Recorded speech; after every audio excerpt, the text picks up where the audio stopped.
a data-driven and a theory-informed model that projects vulnerabilities of countries, or it projects the drivers to vulnerability. And some of the drivers that we have identified in the countries are infrastructure. We have identified the drivers of higher education. We've identified the drivers of health, and we've also identified the driver of technological readiness. And we found that these 4 drivers are very common in most COMESA member states. And what that is really saying, if countries that have got stimulus packages, and many countries have got stimulus packages right now, if these countries could put these stimulus packages into these 4 areas that I've talked about, you would find that the issues that I have talked about are going to be addressed quite significantly.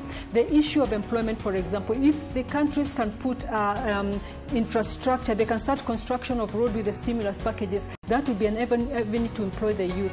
If they can put some of this money into the health sector, put more money into the health sector, you will find that the youth will have a better health care to look after the issues that they are facing, with the issues of depression and things like that, which are likely to drive them down. And also, most importantly in my view, is that if countries can really strengthen their technological readiness, they can strengthen the IT infrastructure, not just in the urban area but also in the rural area, then you would find that that when you're faced with a situation like COVID, like a situation like right now, the children will not be, the education will not be interrupted too hard. They will immediately get into the virtual learning, and also we find, like I've just mentioned, the girls have been disadvantaged because they will find there will be a lot of school dropouts. They will not drop out. They will actually continue in education through the virtual learning. So you find that it is important that that we continue to